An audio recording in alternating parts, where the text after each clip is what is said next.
There's a cat over here. There's a cat over there. And the wrong one died. And the wrong one died.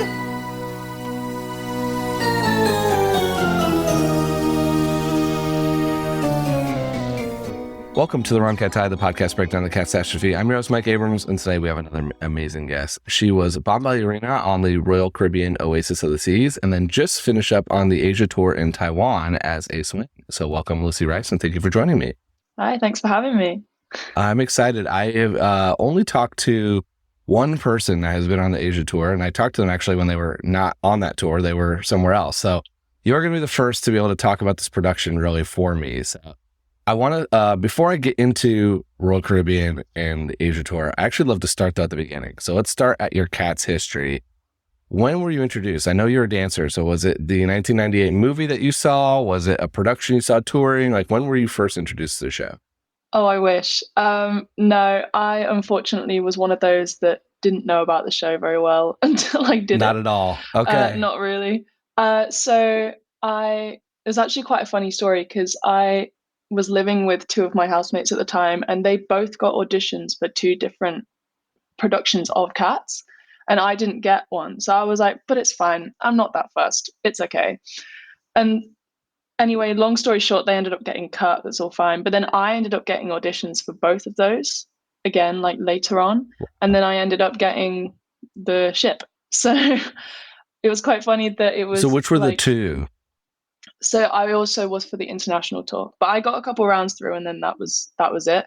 And then auditioned, and I was actually late cast for the Royal Caribbean production. So I literally just did one self-tape for Bombalurina, and then I arrived about a week later than everyone else, and started rehearsals. So it was pretty quick. At that point, you know nothing. You know nothing about the show. And I didn't really know anything. It was like I had to record Macavity for the videotape, and I was there at work at my donut shop that I worked at, just learning the song because I'd heard it maybe once or twice, but didn't know it.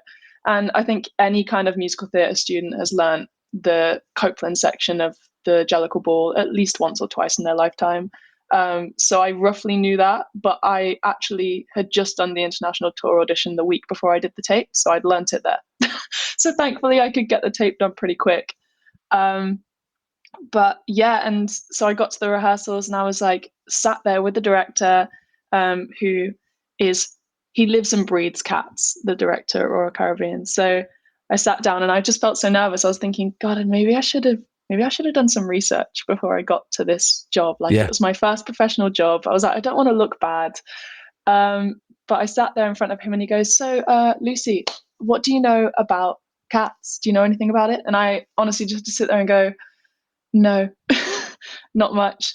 But he kind of loved that he could tell me. He sat and told me the whole story, and he went into so much detail about it that I loved hearing his passion for it, and it made me go into the rehearsal process and kind of understand what we were doing.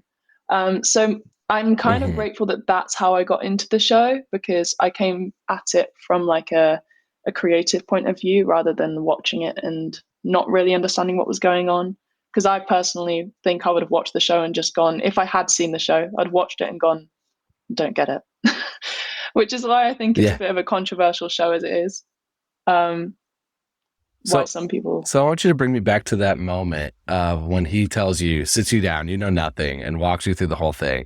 What was going through your head? Like, were you like, wow, I never knew there was this much? Or like, were you blown away by that? It was very overwhelming because I'd heard Memory, so I knew that, and I knew it was a show about cats, but I didn't realize that it could be such a detailed storyline, and especially going through the rehearsal process as well. Like every single little moment has a meaning, which was crazy to me. That a lot of the time the audience wouldn't even see that, but in order for us to be able to tell an authentic story in a way of being cats, we have to know all these little details that might not even be known to an audience. And he was telling me that before I'd even started the rehearsals. So I was like, wow, this is a lot. But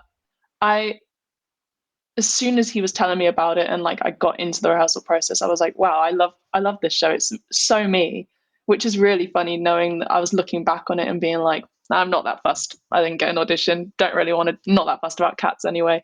Doesn't seem like a show for me. I could not have been more wrong. Yeah.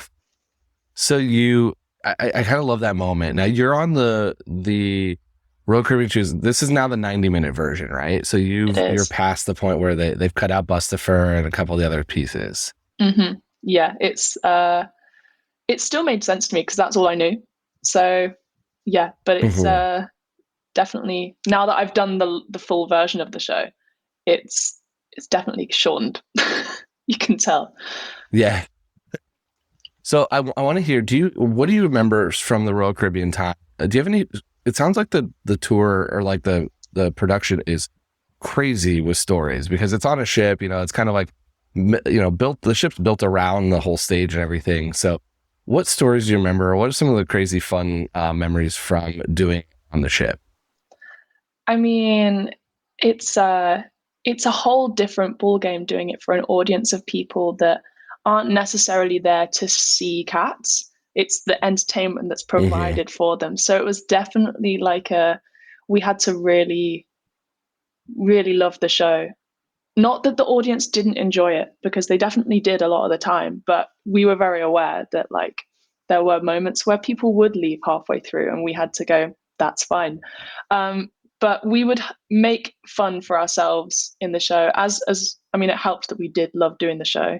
But just moments like, we'd have a rocky show and things would go different. I remember doing one part of the show and I was on one side of the stage. Next thing I know, I was on the other, because the ship went on its own, like rocked a bit. But yeah, it was more just funny, like seeing actually sometimes when we'd see that we'd converted audience members to actually like, they'd probably sit down and be a bit skeptical about the show.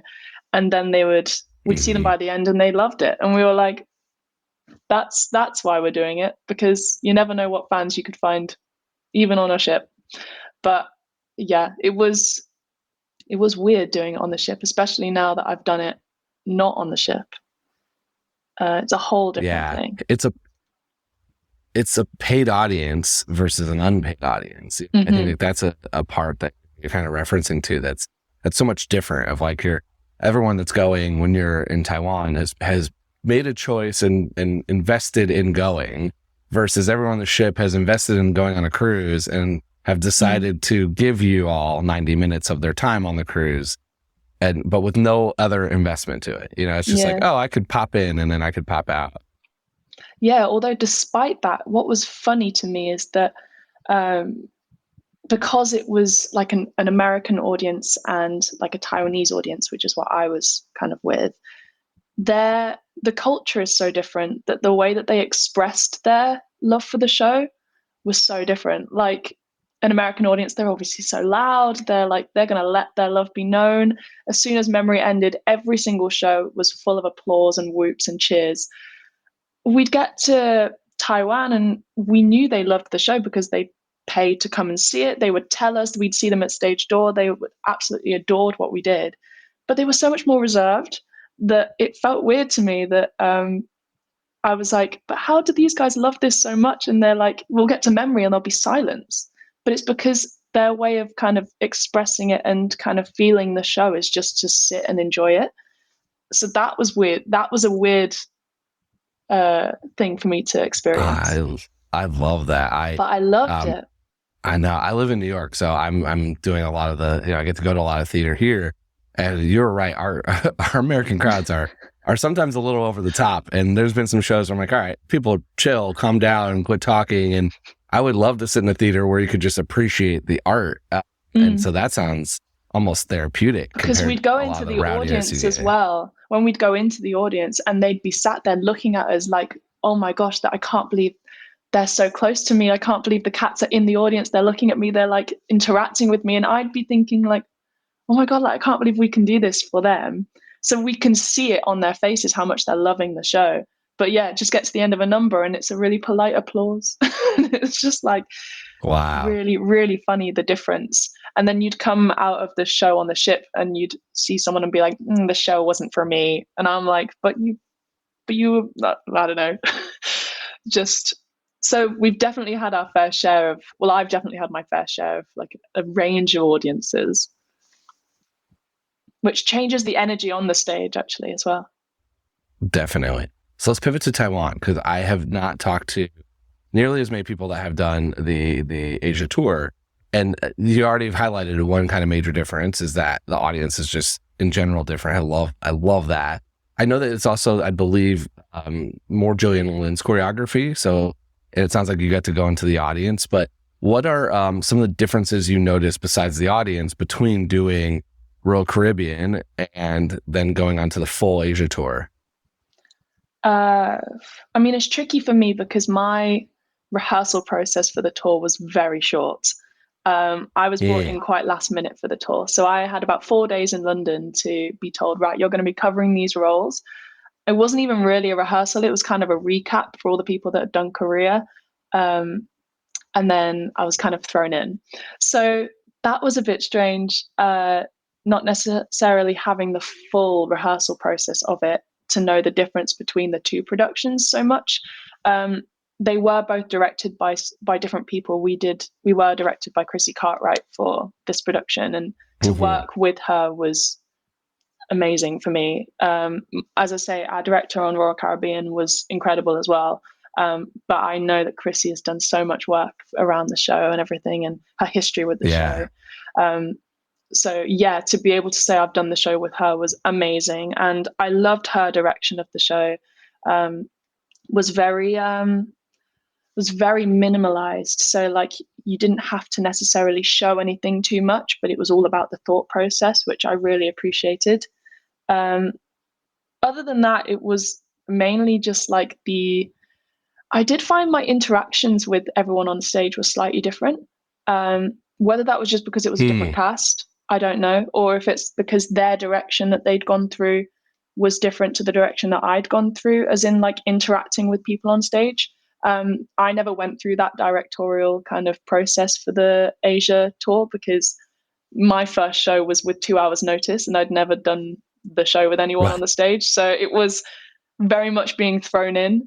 But just the stories that you'd have, like I'd have a storyline with my Playtoma cavity on the ship, and then I'd get to the Asia tour and we're doing something slightly different. And it was really refreshing actually to do it in a different way.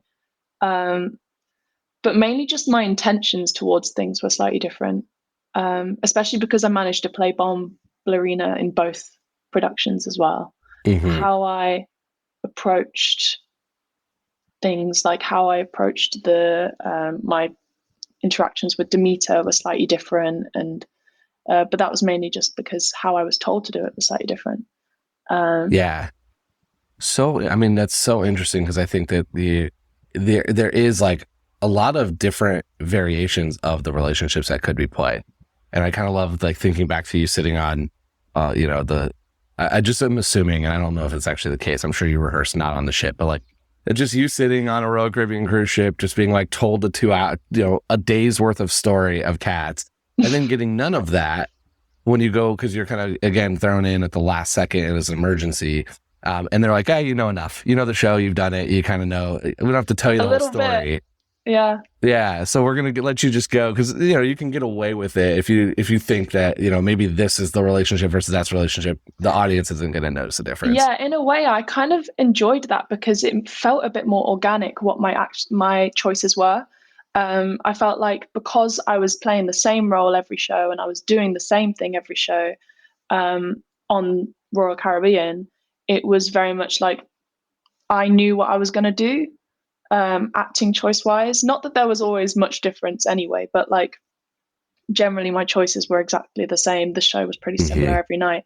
Whereas with this, especially because there were two roles that I'd never done before thrown in the mix, my choices were different every time I did a show because I was finding new things out. I was acting against different people. The set itself is slightly different. So I would see like a pipe that wasn't on the stage on the ship and I'd be like, well, I'm going to I'm gonna sit on that. But like just things like that, I was able to find that out during the show, which is a little bit scary, but also just made the choices a bit fresher and a bit more organically produced rather than it being like a set in motion kind of thing. Yeah.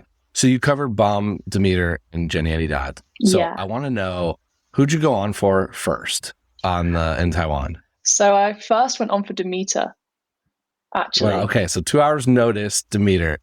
I'm curious to hear, for the first times that you went on for Demeter and Jenny Eddie Dodd, how much of your depiction of their story was what you thought as Bombalurina from the ship? Like, is that how it was like, hey, here's what I think that, like, I was told from the Bomb perspective that this is Demeter and this is Jenny?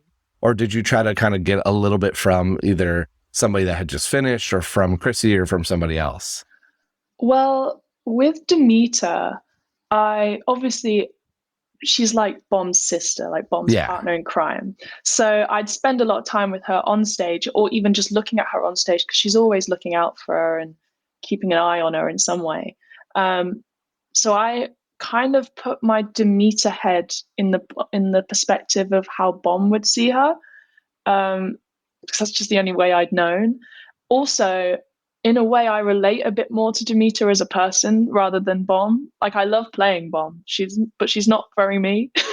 So I would look at Demeter and be like, I'm a bit more of a anxiety kind of like anxious head. So when, especially being thrown on last minute, that acting choice came out strong, because I was anxious and scared.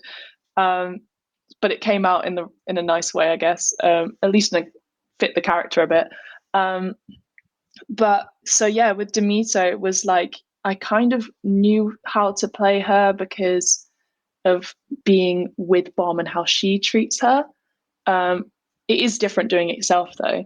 But I really enjoyed doing it. There was one moment actually that I had when I was doing a little bit of work on Demeter that I had a very short amount of time before I ended up going on. And it was the moment at the end of Remark when Grisabella is walking off. The whole tribe are just like staring her down saying, go away. And it goes into Bustopher Jones, which obviously it didn't on the ship.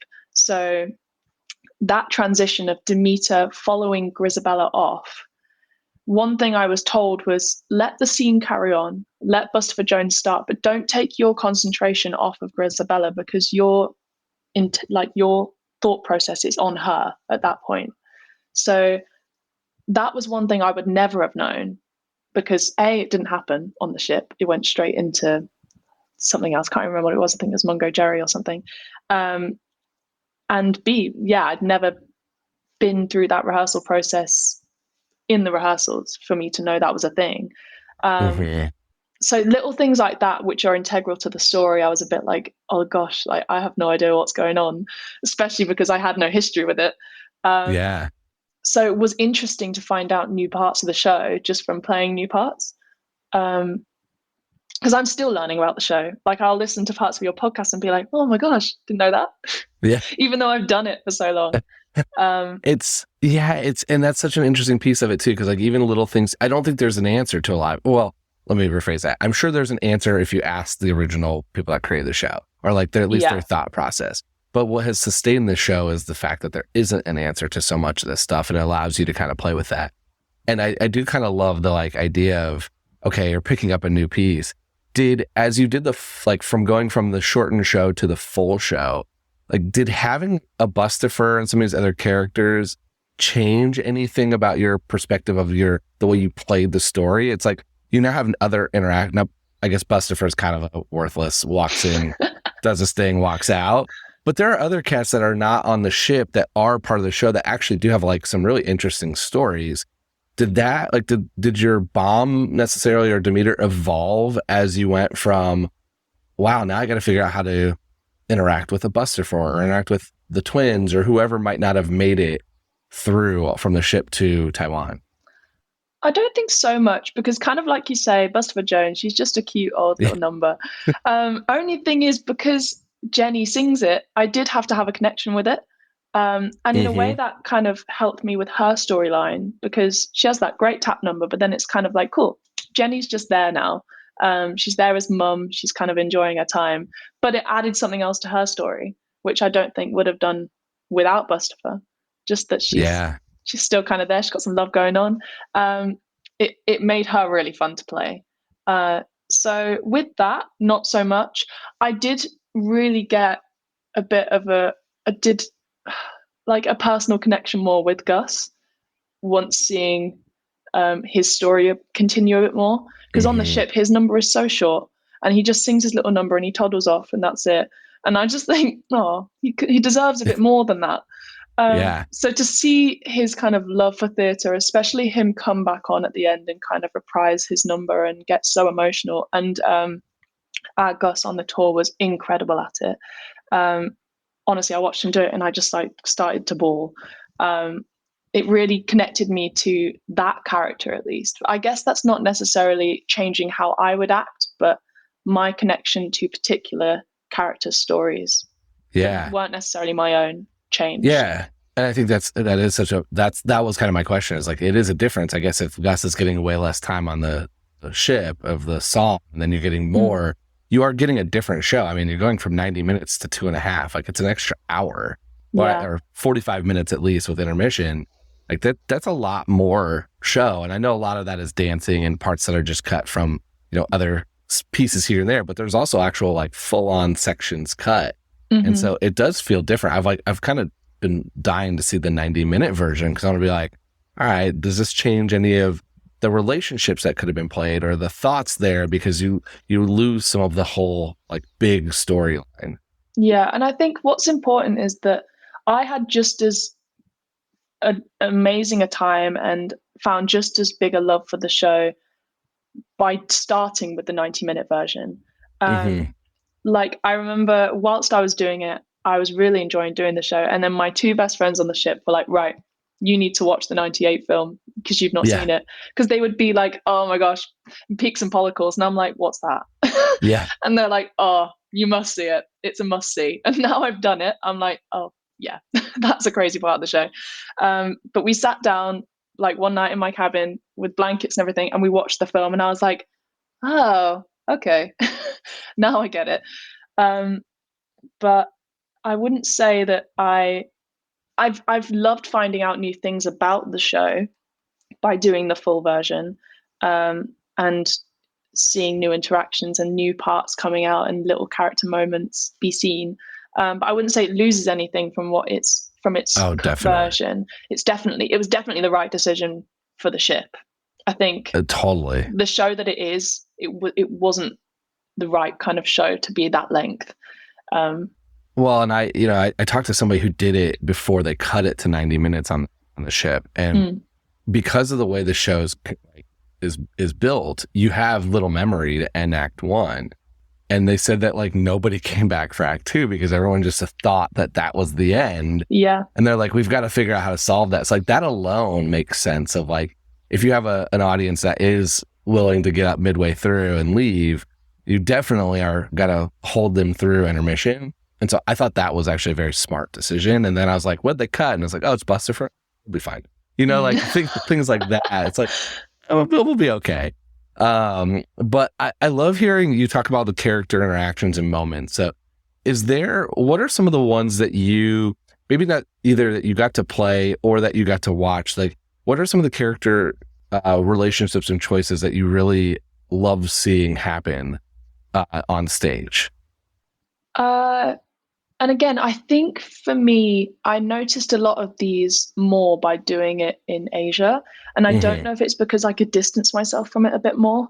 Because we've grown strong relationships and friendships when I was on the ship. So naturally, if I had I was close friends with my Alonso, for example. So we would have quite a few more interactions than I may have done with the Alonso in the Asia tour, just because friendships and everything coming onto stage. It's a very intimate show. Whereas, with the Asia tour, I was kind of stepped back. I was new, I was fresh, so I was letting the relationships happen. If anyone came to me, I felt I was getting involved. If I saw someone and I wanted to interact, I would go and interact, and it was great. But I also loved watching the interactions happen.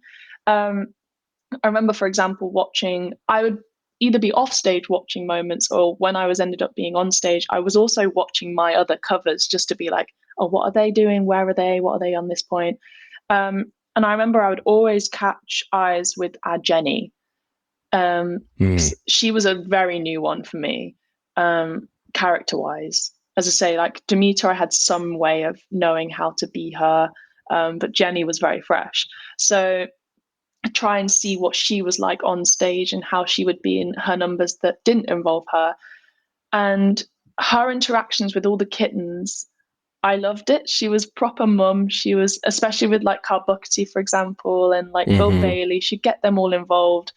And I loved seeing that play out, so that when it ended up being my turn, that happened more naturally, because I was like, they were coming to me. And I was like, oh yeah, of course. Like, this is what happens. And I feel like I'm getting into character by them being here. And yeah, I loved being able to actually have a go at doing that, as well as seeing it for myself and enjoying watching it. But yeah, I think the character interactions on stage are so important, even if they're not necessarily the highlighted moment in a song or a scene. It's creating the story for the whole stage. It keeps us going. I think that's what makes the show. And I kind of love, as I've done this so many episodes, and I've kind of read from this all started for me reading from the fan theories, because I'd only seen it twice. I really knew nothing about it. And I've started to pick up that so many of the moments that are like, wait a second, these two might be this type of relationship, are just because the actors and actresses are friends. It's like, oh, these aren't supposed to be together, but they are. And it's like, I love hearing you say that, like, oh, I got Alonzo's my friend. So Alonzo and Bomb, all of a sudden there's maybe this chemistry that like otherwise isn't supposed to be there. Yeah. And it's really that simple. But it also is kind of interesting when you think about you joining late in Taiwan, when you don't have all those relationships established. It's where are you going to plug in and start to create those in the moment? And it's what I think is cool about the show, is because there's just so many different variations of like, here's what I saw today versus what you saw, and this swing is on, and exactly, every show is different, doing it different. And I love it. Yeah, we're gonna take a quick break, and then we'll be back for more of The Wrong Cat Died. I want to pivot a little bit to talk about something that I think you've done an amazing job of, and I wish more people were doing, which is using the fact that you have cats to use like for your TikTok. And so I have loved seeing that you were able to do, like, I think Cats is built for transitions on TikTok. Like, everyone who's performing has the ability to do pre getting in costume and post getting in costume, which is like a TikTok trend for everybody. If it's going to take me an hour, tell me a little bit about how you started. I was going to say, if it's going to take me an hour to do that makeup, I'm going to do it. Like 2020, everyone got into TikTok and having a bit of fun with it. So yeah, I got involved. And on the ship especially, there's a lot of pastime, a lot of time to kill. And you'd see a little sound come up and be like, that would be funny. And I remember the first one we did was, I think that was like a SpongeBob sound that's like, why aren't you in uniform? And everyone went off and everyone comes back on. And we'd known these people for a month, but we were like, guys, let's make a TikTok. We got about probably more than half of the cast together to make this like cute TikTok of us changing in from humans into cats and everything. And it did pretty well on TikTok, and I loved doing it. It made it fun in the behind the scenes moments, I guess, and created little memories. And because it was doing well as well, obviously that's always a motivator and a bit of fun. And then, you see a new sound, you're like, well, may as well do that as a cat. And you see a transition video come up and I'm like, oh, well, I could do that from human to cat, or anything like that. So yeah, I loved getting involved, and then got to Asia and those guys are doing it as well. And I'm like, well, clearly it's great. So then we're all getting involved and doing TikToks, and I love it. It's definitely also just sharing the love for the show as well. And then you find people that are like, oh my gosh, I was on the ship on this date and I watched you guys in the show. And I was like, how did you find that? And so it also lets people find us, and it's like fun. It's nice to hear that people have enjoyed watching the show as well as seeing that we're normal. I'd say normal, but fun humans in the background as well. It's so it's fun. So my TikTok's obviously just for the podcast, so it's like my algorithm is built for cats and musical theater, and I've been surprised at how few. And your cast does have a couple people, at least in Taiwan, that were doing it, and I'm like, finally, because it's not as many people have done it before. And granted, TikTok wasn't big until recently. But one thing I had heard is I was giving a former Tugger a hard time about this off camera.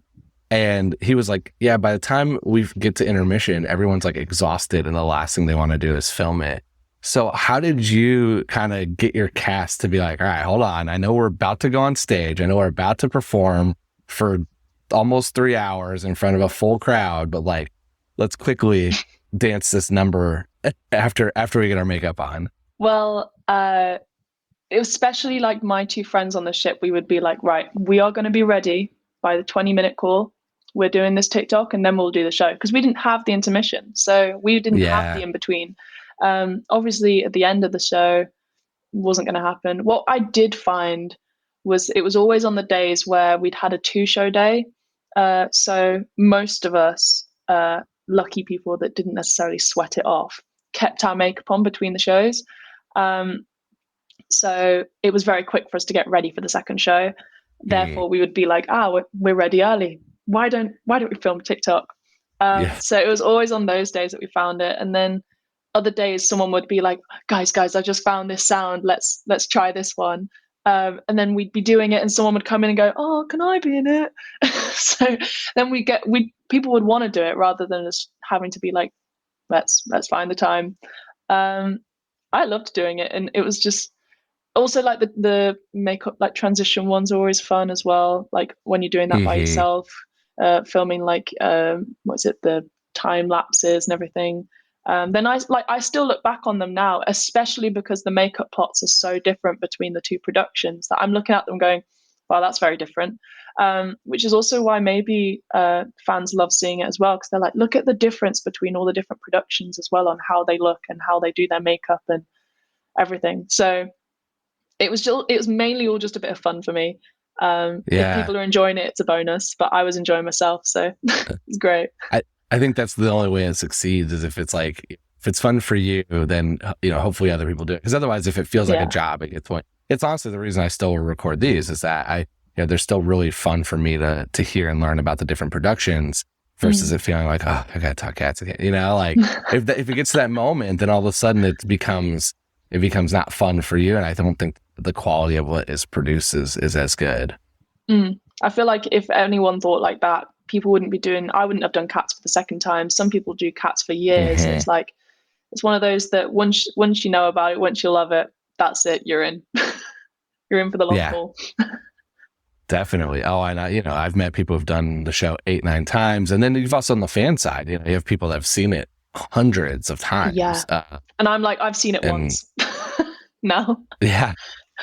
You've just one time. You didn't watch it as you were like in Taiwan on the days you weren't on? So I did a show watch. So I was given a watch of the show there, but I was making notes. But we had a booth. So we were offstage swings were singing in the booth. So didn't help with me trying to make notes in the shows because I was busy singing, but it kept us involved in the show as well. And we would be there like having our own little like rituals and stuff during the show, like having little moments between us. And so that was a whole different side of the show.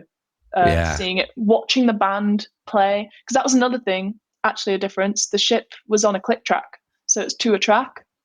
So interesting. The music is the same every night at the same length. You follow the music, whereas obviously to an extent you follow the music with a band, but the band follow you. So that was very different as well.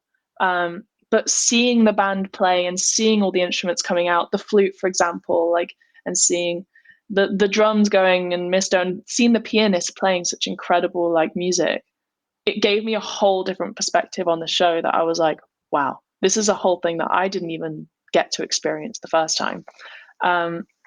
So yeah, there's always new things to find out about this show.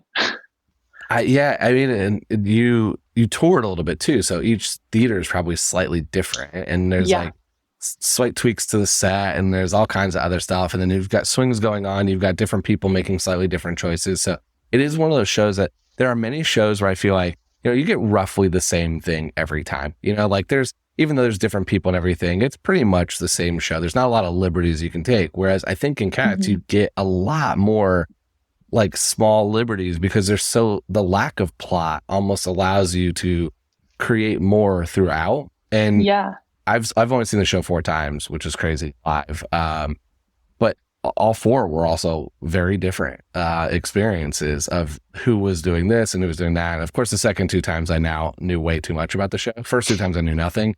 Second 2 times I'm like, wait, it's like I know everything now, or I know way too much. And even then, I'm like, I was noticing different moments where back-to-back shows, people made different choices. Yeah, well, when you think about it, it's a show with no script. So if you're not singing, and so, for example, I get my stage plan and I'm there as Demeter and it's Gus.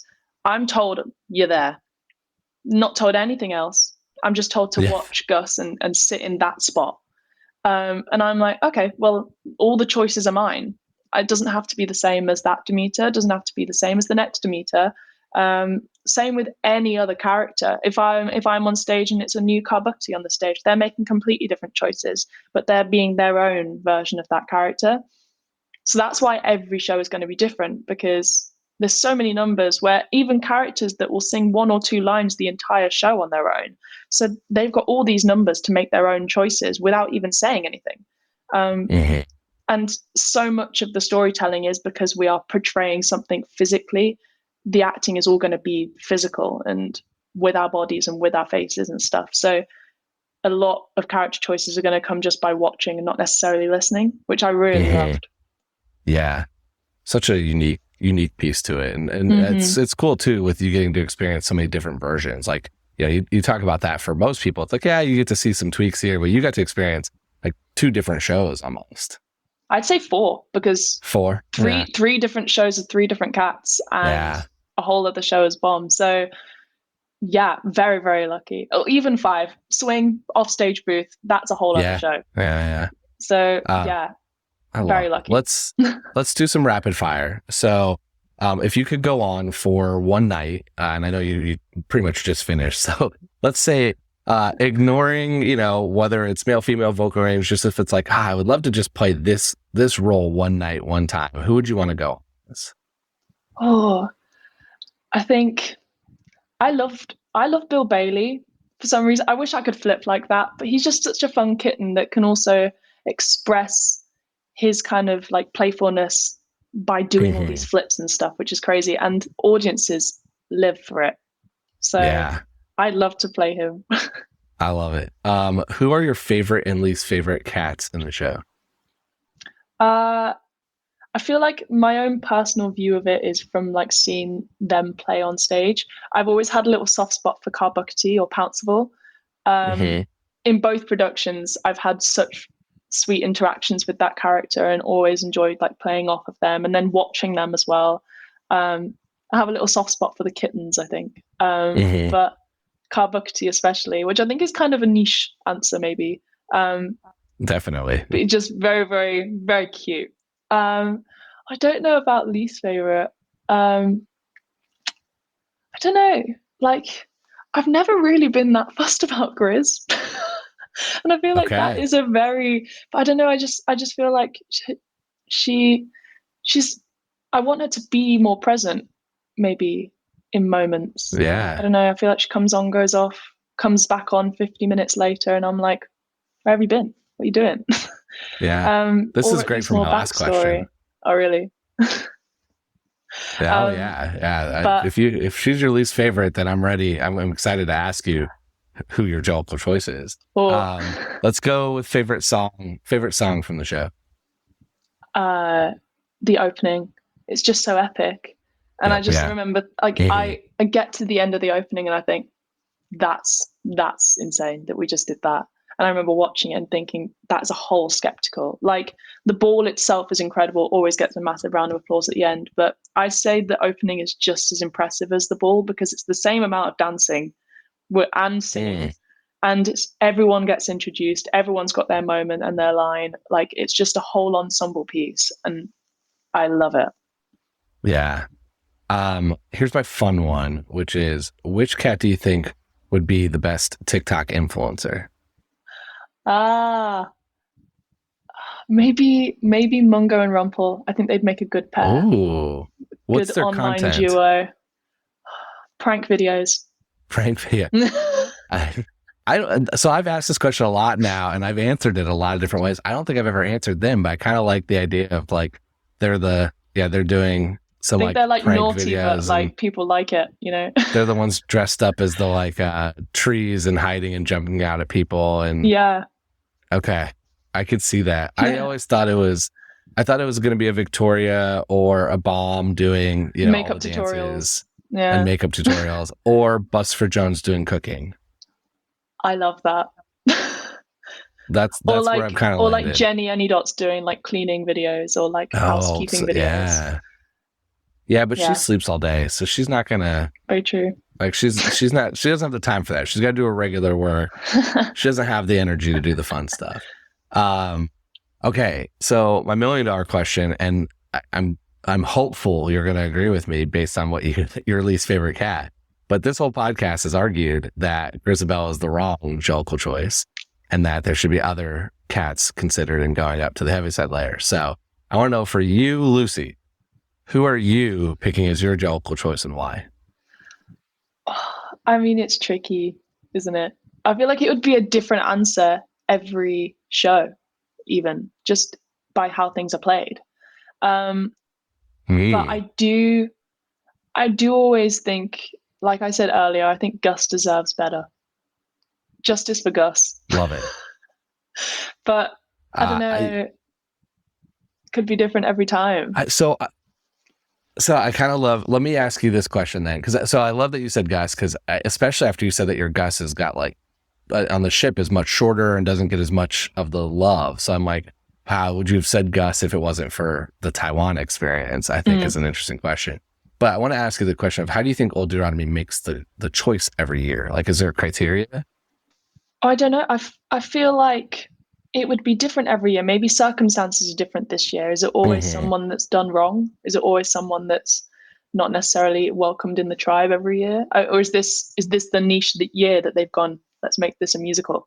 I don't know. So whether this is a special year where he's gone, let's do something and let's teach everyone a lesson, maybe. I don't know. Yeah. I guess that's the only positive way I can look at it, being like why he chose her.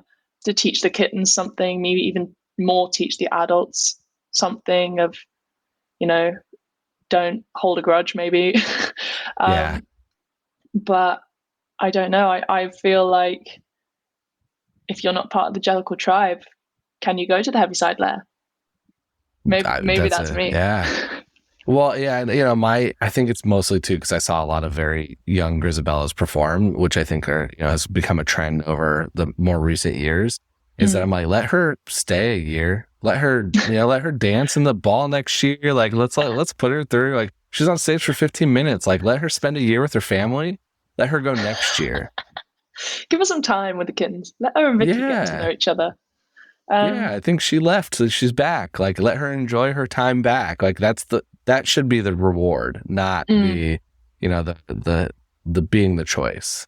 Yeah, because it's just a bit like, there you are, you're the choice, but you're gone now. So then what have they learned? Did your cast ever talk about it or think about like who could be the choice? Like, hey, this is my turn. Today's my day. Actually, no. We would have little funny moments on stage during like Old Deuteronomy, for example, when he's talking to us and saying like the Jellicle choice, and we'd be there going, it's gonna be me, it's gonna be me. So like we'd have little moments like that, but never like properly discussed it, which I'd actually be really interested. Hence, maybe why you're doing this. That's my goal. Yeah, it's my goal is to get that to be part of the rehearsal process. Doing God's work. Like, all right, let's.